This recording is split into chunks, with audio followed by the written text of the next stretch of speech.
रहमान रहीम अस्सलाम वालेकुम नाज़रीन, मैं थोड़ा मेज़बान असगर गुजर तुसीं वेख रहे गुजर टीवी अर्फ वाला। अज दोस्तों नूं खानियां 3 गावां, एक साहिवाल हल्काया क्रॉस, दूसरी वैड क्रॉस। ए पैहलन ए पैहलन ए दूजे ने पैहलन ये दूसरा ओ भी पैहलन माशाल्लाह। 3 वैडां, तिन्ने ही खूबसूरत, एक दूजे नाल 2 पैहलन। छड़ के खाने अल्ताफ छड़ खा ऐसे गम रेट इंशाल्लाह बिल्कुल मुनासिब ते मकबूल जे होणगे। तिन्ने गावां दोस्तों ने शौक करावांगे।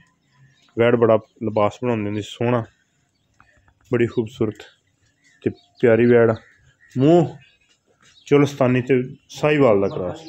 चल दोंदी मूँह च दोंदी, चल ना सिट्टने वाली सोहनी, हल्के जे सिंग, झालर भी है, नाफ भी है, थन बड़ा प्यारा, जिसम वजूद पूरा वैड़ खूबसूरत। अच्छा अल्ताफ दा किन्ना मुल्ल? सोहना जिहा इक्को ही दसना, बहुते वड्डे नहीं दसने, निक्के निक्के मुल्ल। फाइनल भाई हूँ पहले ज़्यादा होंदा 3,40,000 कहना, चलो 3,20,000 की दे देंगे। वैड़ खूबसूरत आ गई वैड़, ये भी बड़ी खूबसूरत। ये दूसरे सूए, थान पावर वाला, वजूद सोहने दोनों, एदा भी बॉडी वजूद बहुत प्यारा तो सोहना। सील शरीफ चुंगन वाली तो नहीं, गारंटी होगी घर जाके बड़ा थान प्यारा। दूसरा सूआ बंद। अल्ताफ दा किन्ना मुल्ल?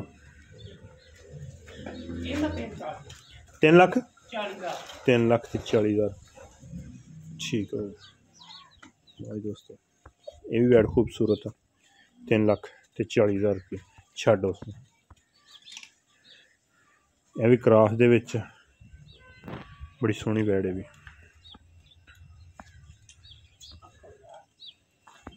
सूण दे विच ध्याड़े कड्ढदियां वा, लेकिन इन्हां गारंटी होएगी 2 पैहलना, एक दूजन, चंगा कद, लिबास सोहना। किन्ने दिन कढ़ दिल सूण दे? 8-7 दिन। थना थुना दी तसल्ली गारंटी है। चोलस्तानी ते वलैती क्रॉस ठीक है। ते एदा किन्ना रेट? 5 लाख 5,20,000 रुपया।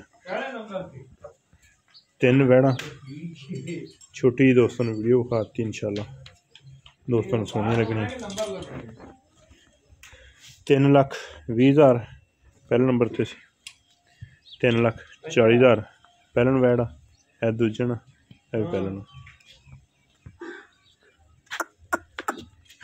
वड्डी वैड़ा थल्ले भी इंशाल्लाह सोहनी बनाई। लो शोता है नहीं बिल्कुल ही है, चड्डा बिल्कुल बड़ी वैड़ कद वाली मुन्नी भी। 5,20,000 रुपये। है दूजन 3,40,000 3,20,000 इंशाल्लाह। 3 गवां तसल्ली गारंटी है। पिछा थाना का वाधा घाटा वो इन्हें जवाबदारी होएगी। उम्मीद करने गई वीडियो दोस्तों ने पसंद, वीडियो पसंद आती यार दोस्तों ने शेयर, जिन्होंने दोस्तों ने चैनल नहीं किया सब्सक्राइब, चैनल सब्सक्राइब। रबता नंबर 0300 567 53, लोकेशन तहसील अर्फ वाला, ज़िला पाक शरीफ। एक अगली तो नवी बेहतर वीडियो फिर हाजिर रहूँगा। उस टाइम तक अपने मेज़बान असगर को इजाज़त। अल्लाह हाफ़िज़।